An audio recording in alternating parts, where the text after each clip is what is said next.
वो लम्हा आज भी मुझे याद है ठीक से, जब मैं अपने कॉलेज जा रहा था।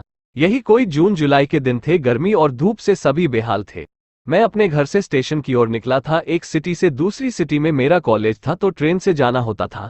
उस दिन मैं घर से बहुत देरी से निकल जल्दी जल्दी स्टेशन पहुंचा। भागते हुए स्टेशन पहुंचा और एक समोसा बेचने वाले से अपनी ट्रेन के बारे में पूछा, क्या रीवा जाने वाली ट्रेन निकल गई? उसने बोला, हाँ निकल गई, दूसरी आने वाली है। यह सुनकर मुझे तसल्ली हुई, लेकिन तभी मुझे ऐसा लगा कि मेरे साथ साथ उस आदमी से किसी और ने भी ट्रेन के लिए ही पूछा था। मैंने उसकी तरफ देखा तो वो पास खड़ी एक लड़की थी। एक टी शर्ट और जीन्स पहना हुआ था। चेहरे पर उसने अपने स्टाइल से चेहरे को ढक रखा था। पैरों में काले रंग की सैंडल थी। मैंने उसे उस ट्रेन के बारे में बताया और पास में खड़े अपने दोस्तों की तरफ जाने के लिए सोचा, लेकिन उस पल कुछ ऐसा हुआ जो मेरे कदम दूसरी ओर जाने से अपने आप ही रुक गए। मेरा मन मेरे काबू में न था। आइए अब बताता हूँ कि ऐसा क्या हुआ, तो सुनिए। उस लड़की ने अपने चेहरे पर से जैसे ही अपना दुपट्टा हटाया, मेरी नज़र उसकी आंखों पर तब ठीक से पड़ी। आंखें देखने के बाद उसके चेहरे को भी देखा और मैं उसी समय उस पर फिदा हो गया। मैं उसे देख रहा था, तभी वो कुछ बोली तो मैंने उससे बात की। उसके बाद मैंने उससे कहा कि यहाँ बहुत धूप है, हम किसी टिनसेट के नीचे चलते हैं। मैं उसके साथ चल दिया।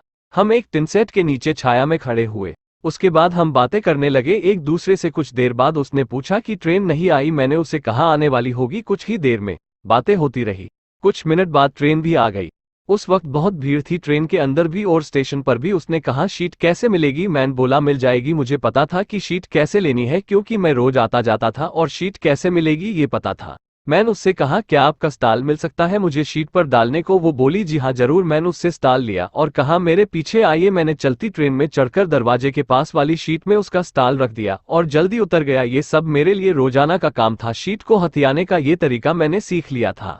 उसने नंबर दे दिया। वो मुझे कुछ परेशान सी दिख रही थी, लेकिन मेरे सामने खुश थी। लेकिन फिर भी हर शख्स का चेहरा बता ही देता है देखने पर कि उसे परेशानी है। उसी तरह मैंने भी जान लिया उसका चेहरा पढ़कर। मैंने उससे पूछा भी, क्या कोई टेंशन है तुम्हें? वो बोली, नहीं ऐसी कोई बात नहीं है।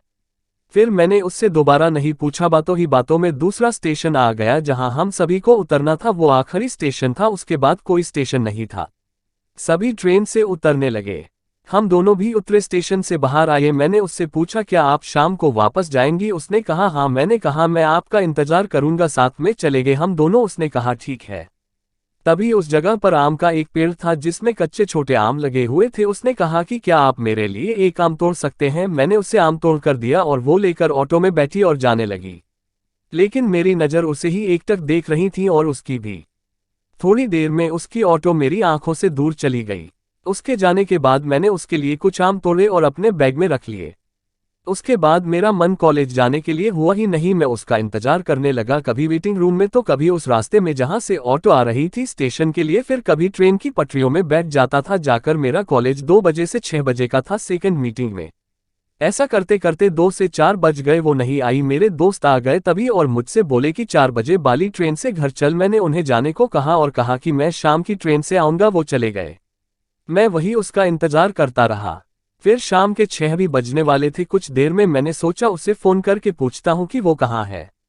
मैंने फोन किया और पूछा कि कहाँ हो, चलना नहीं है क्या? उसने कहा कि नहीं, आज वो नहीं जाएगी, वो अपनी दोस्त के यहाँ रुक रही है। मैंने कहा ठीक है, तो फिर मैं जा रहा हूँ। वो बोली ठीक है और फिर कॉल कट हो गई। मैं 6 बजे वाली ट्रेन से घर आ गया। उस दिन मुझे नींद ही नहीं आ रही थी। दूसरे दिन फिर से मैं कॉलेज चला गया और घर आ गया। शाम को अकेला बैठा था, कुछ अच्छा नहीं लग रहा था। मुझे कुछ लगा कि मैं कुछ मिस कर रहा हूँ। तभी अचानक मेरे फोन पर एक मैसेज आया। मैंने देखा तो ये मैसेज सुनिधि का था जो ट्रेन में मिली थी। मेरे मन में एक खुशी की लहर दौड़ पड़ी। मैंने उससे बात की, फिर हम दोनों फोन कॉल पर बात करने लगे। कुछ दिन बात होती रही तो मुझे एहसास हुआ कि मैं उसे पसंद करने लगा हूँ। फिर एक दिन वो बोली, अगर तुम फ्री हो तो हम मिले।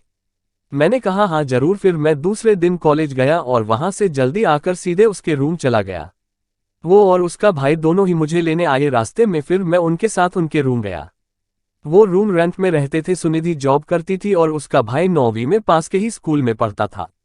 मैं उससे भी मिला और हम अच्छे दोस्त बन गए। उस दिन शाम का खाना मैंने उनके साथ ही खाया। फिर वो दोनों मुझे कुछ दूर तक छोड़ने आए। मैं घर गया और फिर रात में फोन कॉल पर हमारी बात हुई। तब मैंने उसे बता दिया कि मैं उसे पसंद करता हूँ। उसने कहा, पर हम सिर्फ दोस्त ही रहे, अभी तो ठीक है। मैंने कहा ठीक है, जैसा तुम चाहो। अब हम रोज बात करते थे और मैं कॉलेज से आने के बाद उसकी मोबाइल शॉप के बाहर खड़ा हो जाता था जहां वो प्रमोटर थी, उसके आने का इंतजार करता था और जब वो आ जाती थी तो उसे उसके घर तक छोड़ने जाता था। मुझे उसकी केयर करना पसंद था क्योंकि वो मुझे पसंद थी और वो उस सिटी में नई भी थी, तो मैं किसी न किसी बहाने से उसकी हेल्प किया करता था। उसे ये बात पता थी और उसे मेरा केयर करना अच्छा भी लगता था। मैं रोज कॉलेज जाता, वहां से आने के बाद सुनिधि से मिलता, उसे घर तक छोड़ता और फिर घर आता। इसी तरह दिन गुजरते गए। वो भी मुझे पसंद करने लगी और हमें प्यार हो गया। ये पता ही नहीं लगा कब हुआ। अब प्यार में तकरार भी होती है ये मुझे नहीं पता था। हमारी लड़ाई भी होती थी, हम कई कई दिन बात नहीं करते थे एक दूसरे से, लेकिन उसके भाई से होती थी। फिर भी मैं उससे घर तक छोड़ने जाता था। तब मुझे पता लगा यही तो प्यार है। बात होने लगती थी, फिर लड़ जाते थे हम, फिर बात होती थी। ऐसे कई दिनों कई साल तक चला। कुछ महीने में अपनी पढ़ाई खत्म करके उसके और उसके भाई के साथ रहने लगा। मैंने जॉब ढूंढ ली और जॉब करने लगा। हम साथ रहते, साथ खाना खाते, साथ घूमने जाते, ट्रेन में साथ घूमते। बहुत से ऐसे रोमांटिक पल हमने साथ बिताए जिसके बारे में कभी सोचा नहीं था। लेकिन मुझमें एक कमी थी जो कि मेरी गंदी आदत थी। मुझे गुस्सा बहुत आता था। उस समय मैं किसी का गुस्सा उस पर उतार देता था। बात बात में लड़ाई हो जाती थी। फिर हम अलग रहने लगे। मैं उसके बगल वाले रूम में शिफ्ट हो गया। बात होती थी लेकिन फिर मेरे गुस्से की वजह से लड़ाई हो जाती थी, जिस कारण हम में दूरियां ज्यादा बढ़ती गई। और फिर मैं एक दिन वापस घर आ गया वहां से सब कुछ छोड़कर। आने के बाद कुछ 3 से 4 महीने बाद फिर से बात होने लगी हमारी, लेकिन उसके बाद एक ऐसा दिन आया जिसमें मैं खत्म सा हो गया। मेरे गुस्से के कारण वो मुझसे दूर चली गई। मैंने भी फिर कभी उसे फोन कॉल नहीं किया क्योंकि मैं जानता था कि मैं अपने गुस्से के कारण उसे हट करता हूं, अब कभी नहीं करूंगा। बहुत याद आती थी उसकी मुझे। मैं हमेशा एक ही रूम में बना रहता था, परेशान सा रहता था। एक पल तो लगा कि मैं डिप्रेशन में चला गया हूं। किसी से बात भी नहीं होती थी ज्यादा मेरी। फिर धीरे धीरे वो मेरे दिमाग से चली गई। मैं अपने आप में ही व्यस्त रहने लगा। फिर एक दिन अनजान नंबर से फोन कॉल आई। मैंने हेलो कहा, उधर से भी एक आवाज आई और वो आवाज सुनिधि की थी। मैं जान गया था लेकिन मैं बात नहीं करना चाहता था। उसने भी साधारणता ही फोन किया था। फिर थोड़ी बात हुई और फोन कट गया। वो मेरे दिमाग में नहीं थी लेकिन दिल में आज भी थी। कहीं ना कहीं मैं उसे याद करता था। जब से मिले थे और अभी तक हमें 4 साल हो गए थे। 1.5 साल तक हम एक दूसरे से नहीं मिले और न ही बात हुई हमारी, लेकिन हमारा प्यार एक दूसरे के लिए आज भी उतना ही था जितना पहले था। समय गुजरता गया। फिर कुछ महीनों बाद फोन कॉल आया। हमने बात की। उसने कहा कि अगर मैं अपने आप में बदलाव ले आऊं तो हम फिर से वैसे रह सकते हैं जैसे पहले थे। मैंने कहा कोशिश करूंगा। उस दिन से कभी कभी बात होती थी 4 दिन में तो कभी 8 दिन में। मुझे भी अपने आप को बदलना था क्योंकि मैं खुद भी अपने गुस्से से तंग आ चुका था। मेरे घर पर भी मेरी वजह से लड़ाई हो जाती थी। मैं अपने आप को बदलने की पूरी कोशिश करने लगा। कहते हैं कि प्यार वो दवा है जो हर इंसान को बदल सकता है। लंगड़े को चलना सिखा देता है, अंधे को देखना और गूंगा बोलने भी लग जाए अगर उसे कोई शिद्दत से प्यार करने वाला मिले। ये एक हकीकत है। प्यार से जानवर भी बदल जाते हैं, फिर हम तो इंसान हैं। सुनिधि से अब ठीक से बात भी होने लगी थी।